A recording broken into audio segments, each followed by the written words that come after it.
गोरिया।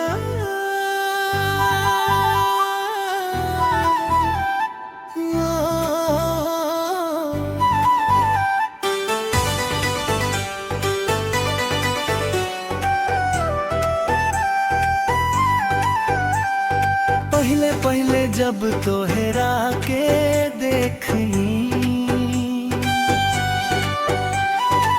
दिलवा कुछ कुछ होखे लागल। नजरिया मिललता दिलवा फिसल गइल।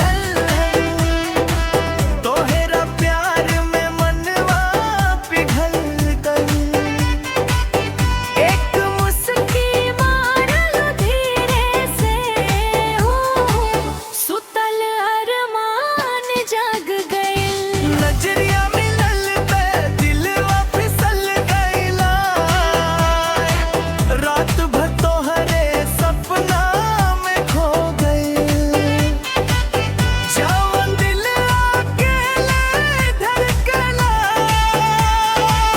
आज तोहरा नाम से धड़क गइल।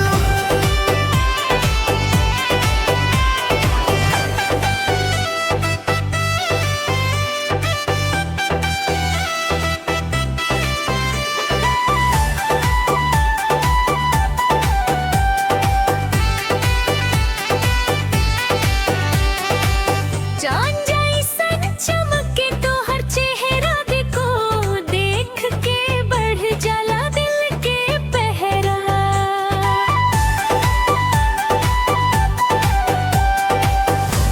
कजरारी अखियाँ जादू चलावे, देखते ही मनवा बहके जावे।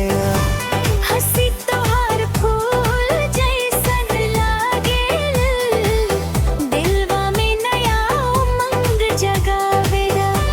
धीरे धीरे जब बाप बढ़ल हो, प्यार के मौसम सज गइला। नजरिया मिललता दिलवा फिसल गइल। तोहरा प्यार में मनवा पिघल गइल। एक मुस्की मारल धीरे से, सुतल अरमान जाग गइला।